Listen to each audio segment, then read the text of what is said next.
Bertemu kembali saat menjelaskan alasan Mahkamah Konstitusi memanggil 4 menteri. Hakim Konstitusi Arief Hidayat menyebut Pilpres 2024 lebih hiruk-pikuk ketimbang 2 Pilpres sebelumnya karena ada pelanggaran etik di MK dan cawe-cawe Jokowi seperti yang didalilkan pemohon gugatan. Menurut Arief, Presiden Jokowi adalah kepala pemerintahan sekaligus kepala negara. Ia lantas bilang kalau kepala negara cawe-cawe, apa iya MK lalu memanggil Presiden ke sidang sengketa Pilpres?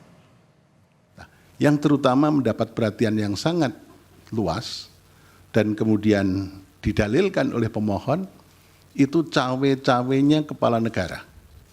Nah, cawe-cawenya kepala negara ini Mahkamah sebetulnya juga kita memanggil kepala negara Presiden Republik Indonesia.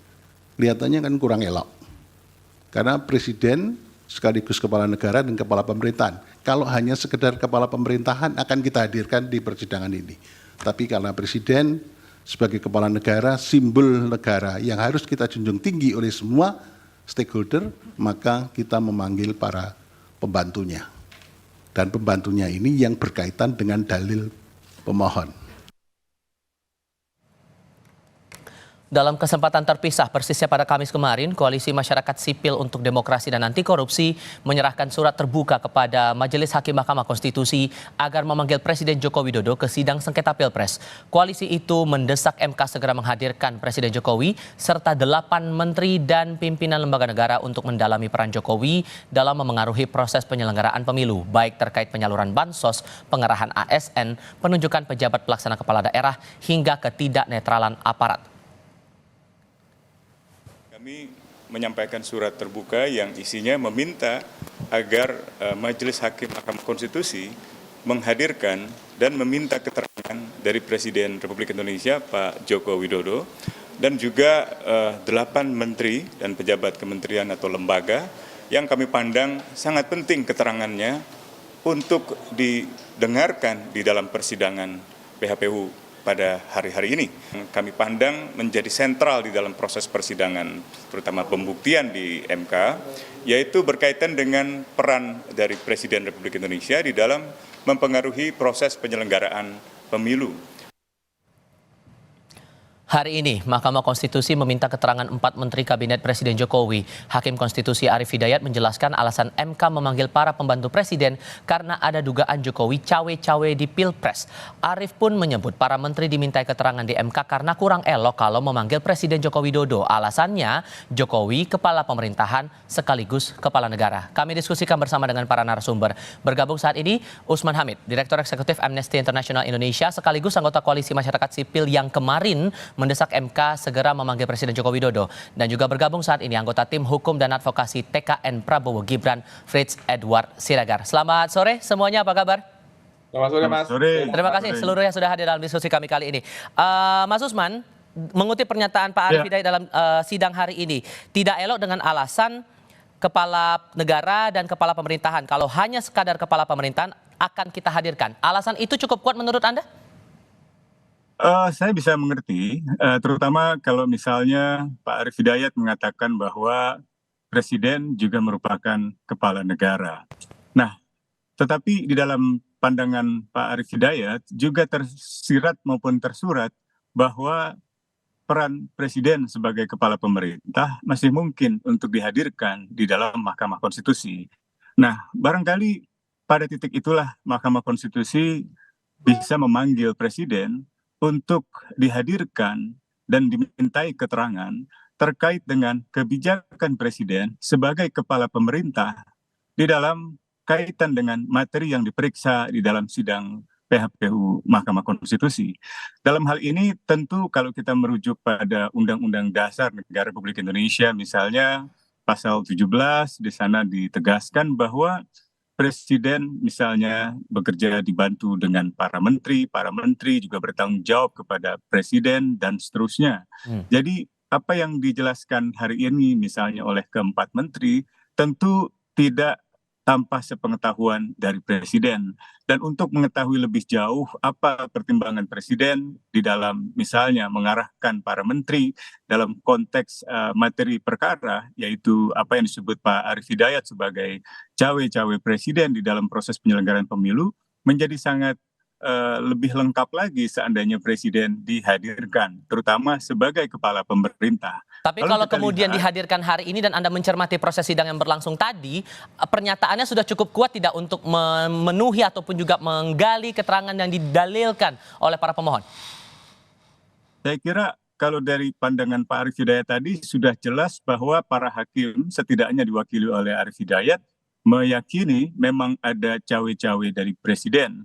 Apalagi kalau kita lihat keterangan-keterangan ahli pada 2 hari lalu misalnya gitu. Itu juga sangat menjabarkan dengan jelas duduk permasalahan cawe-cawe presiden di dalam mempengaruhi proses penyelenggaraan pemilu sehingga menguntungkan putra sulungnya yaitu Gibran Rakabuming Raka. Masalah ini juga yang kemarin kami sampaikan di dalam surat terkait dengan catatan resmi dari Komite HAM PBB, Perserikatan Bangsa-Bangsa, dalam sidang-sidang yang berlangsung di bulan Maret yang menyimpulkan keprihatinan mereka terhadap dugaan korupsi dan tindakan mempengaruhi proses penyelenggaraan pemilu yang tidak semestinya dilakukan oleh presiden terkait dengan pencalonan putranya setelah putusan Mahkamah Konstitusi nomor 90 tahun 2023 dan diikuti dengan putusan KPU. Oke, kalau Bung Frits melihat tadi bagaimana kemudian saat keterangan itu disampaikan oleh para menteri, ditambah lagi ada keterangan dari Pak Arief sebelumnya yang bilang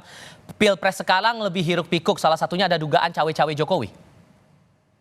Pertama-tama kita harus melihat bahwa mengacu kepada peraturan Mahkamah Konstitusi bahwa alat bukti itu kan bukan hanya saksi, Mas. Ada keterangan pihak lain, ada dokumen, ada petunjuk, ada gambar atau video. Jadi seandainya pemohon 1 atau pemohon 3 merasa bahwa mereka dapat mendalilkan sesuatu, maka saksi itu merupakan salah satu dari instrumen lain yang dapat mereka sampaikan. Pertanyaannya adalah apakah mereka mampu melakukan itu atau mengajak pihak lain bahkan membebankan itu kepada Mahkamah Konstitusi. Dan yang kedua, apabila kita mengikuti dari apa yang tadi disampaikan oleh 4 menteri tadi, merupakan hari yang bagi saya hari yang sangat berbahagia bagaimana negara terlibat untuk melaksanakan pasal 34 Undang-Undang Dasar kita, bagaimana adanya peran untuk perlindungan sosial dan bantuan sosial. Seharusnya paslon 1 dan paslon 3 harus bisa tercerahkan dengan begitu detailnya. Saya ulangi lagi, begitu detailnya jawaban yang disampaikan oleh para menteri. Bahkan saya merasa seakan-akan para hakim Mahkamah Konstitusi bertindak untuk dan atas nama para pemohon, bertanya kepada para menteri hal-hal yang ingin ditanyakan oleh para pemohon. Tentu saja itu bagian daripada ingin yang dilakukan oleh hakim Mahkamah Konstitusi untuk menggali dari setiap persoalan yang ditanyakan. Dan menurut Anda itu semua terjawab proses penggalian informasi tadi? Saya mau mengutip apa yang tadi disampaikan oleh Bang Usman Hamid dengan mengacu kepada ahli yang diajukan 2 hari yang lalu. Kami juga mau mengatakan tadi malam kami mengajukan ahli kami yaitu Hasan Basri dan juga Bang Kodari mengacu kepada penelitian Kompas. Saya ulangi, mengacu kepada penelitian Kompas. Penelitian Kompas mengatakan tidak ada relasi antara bansos dan keterpilihan paslon 2. Jadi ini merupakan salah satu dasar,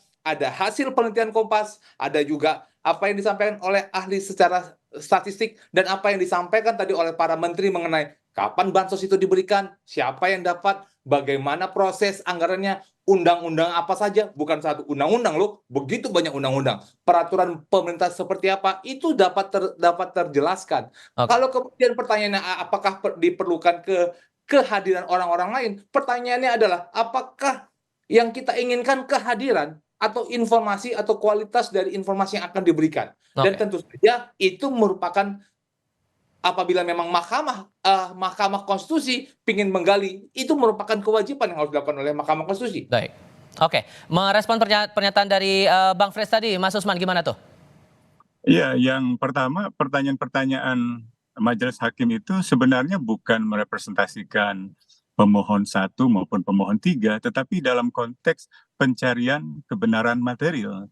Dan concern semacam ini telah menjadi concern dari begitu banyak pihak. Nah, sayangnya seringkali seolah-olah hanya dianggap mewakili suara 01 01 dan 03. Misalnya ratusan guru besar dari berbagai kampus di seluruh universitas di Indonesia menyampaikan kritik terhadap penyelenggaraan pemilu, kritik terhadap pelanggaran etika oleh presiden, oleh pimpinan Mahkamah Konstitusi, selalu ditempatkan seolah-olah menjadi semacam pandangan dari 01 maupun 03. Saya kira pandangan ini terlalu naif gitu ya. Begitu pula kalau kita lihat catatan keprihatinan resmi dari Komite HAM PBB. Komite HAM PBB ini yang menyuarakan catatan keprihatinan atas cawe-cawe presiden bukanlah komite yang didirikan oleh misalnya para diplomat atau diisi oleh para diplomat yang seringkali memiliki selective bias gitu ya, tetapi oleh para ahli dan tidak memiliki kepentingan-kepentingan politis apapun gitu. Jadi saya kira itu penting untuk diingat oleh kubu 02 untuk tidak selalu menyamaratakan setiap kritik terhadap pemilu atau setiap pandangan kritis atau pertanyaan kritis termasuk dari Majelis Hakim Mahkamah Konstitusi untuk seolah-olah hanya mewakili pandangan misalnya dari 01 maupun 03 yang dinyatakan KPU sebagai pihak yang kalah. Sehingga Yang kedua, menurut Anda tetap harus dipanggil presiden itu?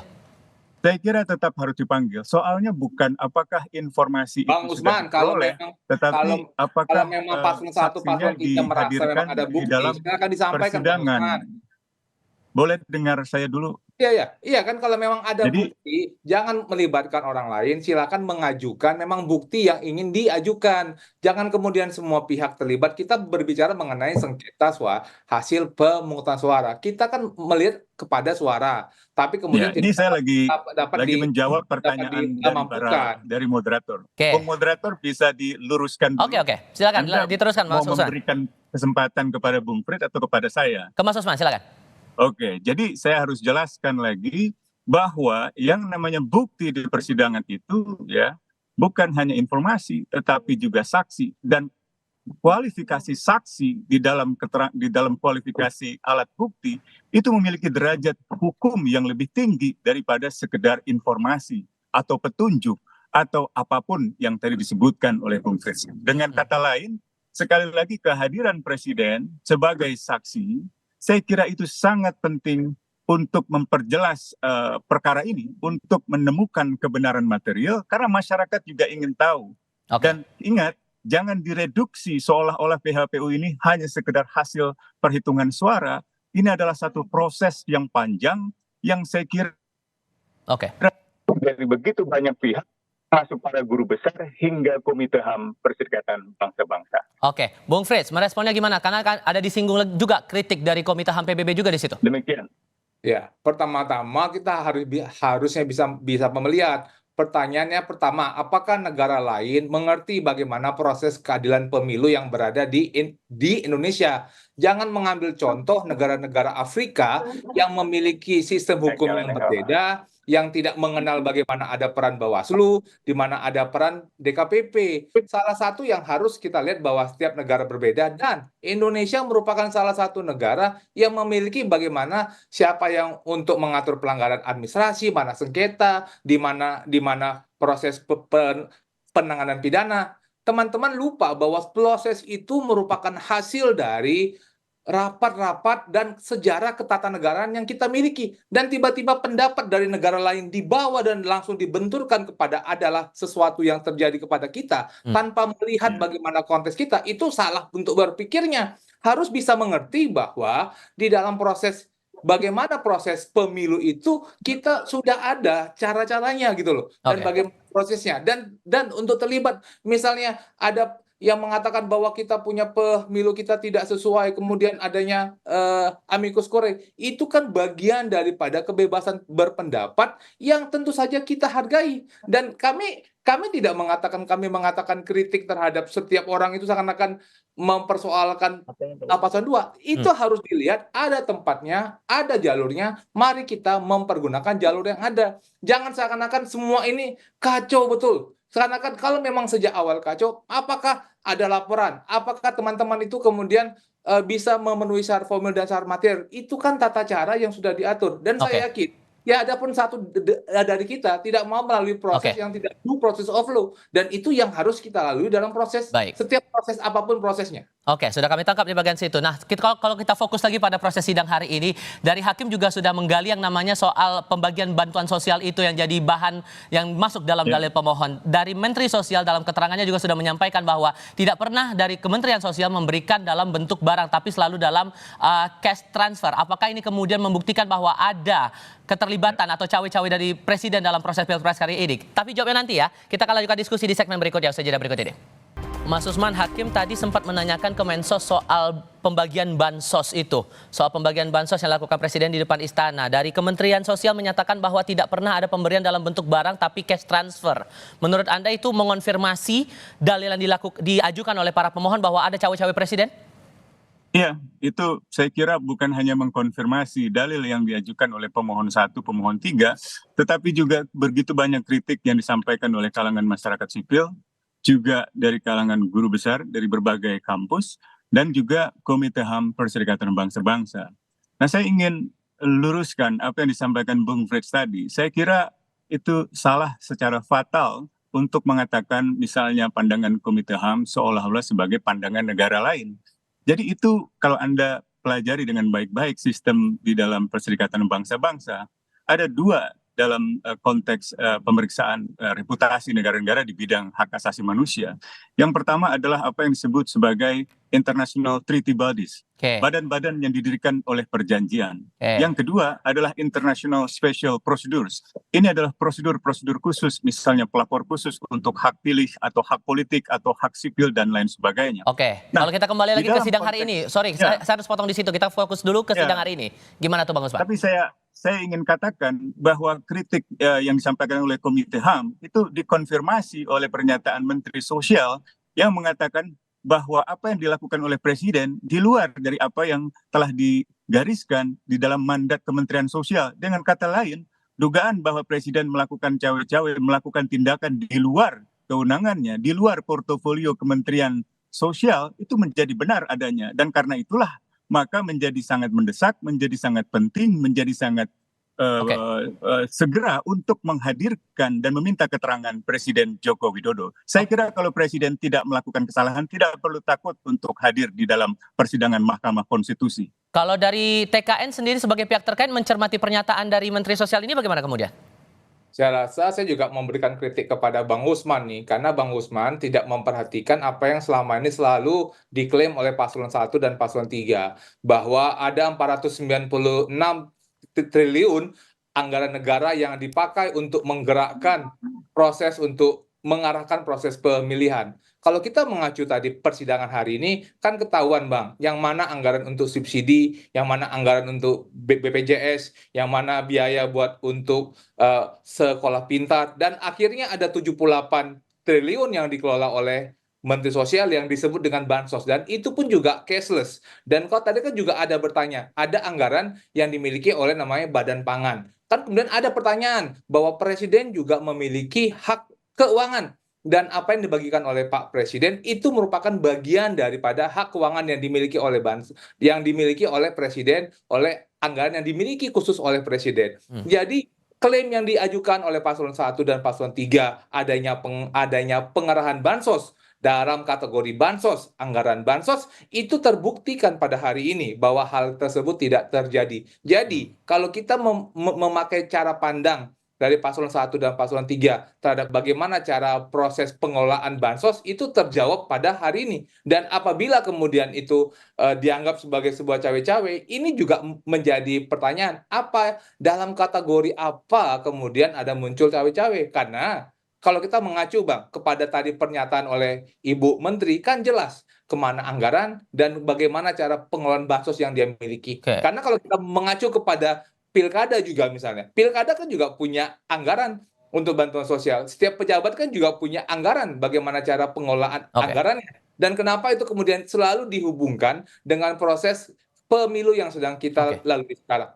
Oke, singkat untuk masing-masing, kalau melihat dari pertanyaan dari hakim juga ini menyusul terkait dengan alur dari perjalanan ke dinas dari Presiden Joko Widodo ke beberapa daerah dan paling fokus ke beberapa wilayah di Jawa Tengah begitu. Yang itu juga ditanyakan oleh Hakim Saldi Isra, Mas Usman. Anda melihat ini juga ada kaitannya atau gimana? Ya, saya kira pertanyaan-pertanyaan hakim kemarin atau hari ini yang mencecar, misalnya kenapa bantuan sosial kebanyakan diberikan di Jawa Tengah, saya kira itu tidak cukup dijawab oleh para menteri, apalagi hanya 4 menteri. Masih ada 8 menteri atau bahkan 13 menteri secara total yang mengetahui atau yang bisa dimintai keterangan terkait dengan penyaluran bantuan sosial yang lebih diprioritaskan di dalam wilayah Jawa Tengah. Hampir seluruh pengamat politik, para sarjana politik mengetahui bahwa Jawa Tengah adalah wilayah basis ideologis dari PDIP. Dan itu dimaksudkan penyaluran bantuan sosial itu untuk mempengaruhi suara basis ideologis PDIP yang semestinya beralih ke pasangan nomor 3 menjadi pasangan nomor 2. Jadi saya kira itu logika-logika umum, dan saya kira kritik-kritik yang disampaikan oleh masyarakat sipil, oleh para guru besar, oleh Komite HAM sebaiknya tidak terus-menerus seolah-olah menjadi kritik dari 01 dan 03. Oke. Kalau Anda punya kritik terhadap 01, terhadap 03, sampaikan kepada mereka. Baik. Jangan seolah-olah kritiknya masyarakat sipil, kritik Komite HAM PBB, seolah-olah dianggap mewakili mewakili kritik dari nomor 1 dan 03. Saya kira itu Baik. tidak nyambung namanya. Oke, Jadi, kalau menurut hadirkan TKN, saya harus presiden. potong di situ, saya harus kasih giliran ke Bung Frits. Melihat pertanyaan dari Bung Saldi tadi, atau Hakim Saldi tadi, masalah alur dari perjalanan dinas dari Presiden Joko Widodo, kalau dikorelasikan dengan permohonan dari pemohon ini, relate nggak menurut Anda, Bang Frits? Ini kan ingin dihubung-hubungkan saja oleh para pemohon 1, pemohon 2 atau paslon 1 dan paslon 3. Presiden kita kan adalah presiden yang suka jalan, yang suka belusukan. Kenapa semua itu selalu dihubungkan dengan proses daripada pemilu? Dan kalau memang dalam prosesnya beliau tuh melakukan sebuah perjalanan, kemudian bukankah itu kemudian seakan-akan menjadi bagian tugas pada presiden untuk memastikan program, untuk memastikan pembangunan, dan itu yang selalu berusaha dihubungkan oleh paslon 1 dan paslon 3. Sedangkan kita melihat bahwa itu merupakan tugas presiden untuk memastikan program yang dia sudah canangkan itu terbukti. Jadi kami bisa melihat bahwa ini adalah bagian daripada proses persidangan yang harus dibuktikan oleh paslon 3 dan paslon 1 misalnya. Dan kalau memang kemudian hakim Mahkamah Konstitusi ingin menggali, ingin bertanya dalam proses, itu merupakan bagian daripada hakim untuk bisa menemukan keadilan, merupakan jawaban yang diinginkan oleh para hakim. Oke, menindaklanjuti dari Presiden dihadirkan. Oke.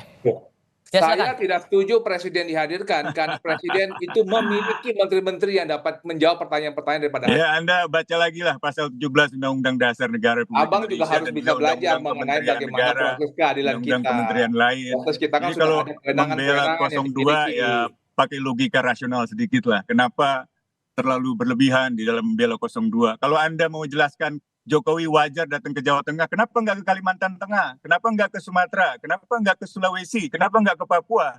Ya, pertanyaan-pertanyaan semacam itu yang harusnya juga Anda pikirkan. Anda pikir secara kritis gitu loh, bukan sekedar membela kepentingan dari klien Bang Usman Anda ini sendiri, gitu. harusnya Bang Usman ini menjadi kuasa hukum untuk bisa menyampaikan itu di dalam persidangan, tidak dalam menyampaikan dalam ruang-ruang Nah diskusi. ini Anda Dalam masalahnya diskusi seolah-olah kritik televisi saya seperti mewakili ini. kepentingan 02. Ini tuh makanya silakan 03, ditanyakan 01 itu semuanya sudah ada kuasa ruangan hukum. sidang. Ini Oke. kan silakan tanyakan dalam ruang sidang. Tidak ada, ini Anda tadi bilang ini adalah kebebasan berekspresi. Jadi itulah yang saya sampaikan, baik itu di ruang media maupun dalam surat yang saya sampaikan bersama para tokoh yang lain kepada Mahkamah Konstitusi kemarin. Jadi Anda nggak perlu memaksakan saya untuk menjadi kuasa hukum 1 dan kuasa hukum 03. Oke. Pembuktiannya nanti akan dilanjutkan lagi ya di tanggal 16 April saat sidang akan kembali dilanjutkan setelah jeda panjang untuk cuti Idul Fitri 1445 Hijriah. Mas Usman terima kasih, Bang Frits juga terima kasih sudah hadir dalam diskusi kami kali ini. Selamat sore semuanya. Sorry.